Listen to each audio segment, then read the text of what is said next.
नमस्कार. मी संदीप शिवाजी देशले, राहणार गालावडे, तालुका चोपडा, जिल्हा जळगाव. कृषी विभाग व महाराष्ट्र शासन यांच्या विद्यमाने ज्या कृषी योजना राबवल्या जातात शेतकऱ्यांसाठी, त्याच्यात मी महाराष्ट्र शासन ग्रामीण रोजगार हमी योजनेअंतर्गत पेरूची सधन पद्धतीने लागवड केली 1 हेक्टरवर.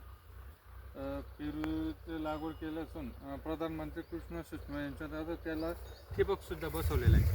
त्या ठिबकच्या बी शासनाकडून 80% सबसिडी मिळाली आहे. तरी पेरूपासून मला 3 वर्षात शासनाचा चांगला लाभ मिळाला आहे. आणि पेरूचे उत्पन्न बी 3 वर्षात मला जवळजवळ म्हणजे पहिल्या वर्षी 120 कॅरेट, दुसऱ्या वर्षी 250 कॅरेट, तिसऱ्या वर्षी 400 कॅरेट, तरी या 3 वर्षात 3.5 ते 4 लाखापर्यंत उत्पन्न मिळालं. माझी आर्थिक बाजू जी आहे ती चांगली सक्षम झाली.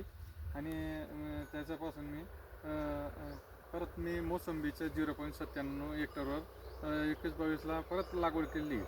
मोसंबीचे बी 350 रोपं आहेत.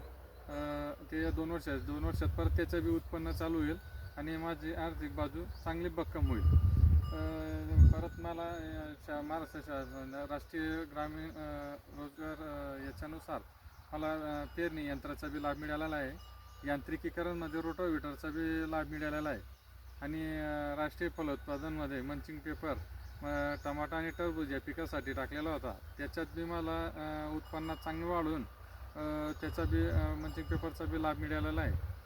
तसंच मी ज्या शासनाच्या कृषी विभागामार्फत योजना राबवतात त्या योजनेचा पुरेपूर चांगला फायदा झालेला आहे. कृषी डिपार्टमेंटचे अधिकारी शेतकऱ्यांना बांधावर येऊन आणि त्या शेतीचा आणि पाण्याचा कसं बचत होईल आणि उत्पन्न शेतकऱ्याचं कसं वाढेल या कृषी डिपार्टमेंट सतत प्रयत्न असतात. आणि ते लागवडीचं बी गायडन्स करतात आणि उत्पन्नात बी त्यांच्यामुळे चांगला फायदा होतो. त्यामुळे कृषी डिपार्टमेंट महाराष्ट्र शासनाचा मी खूप खूप आभारी.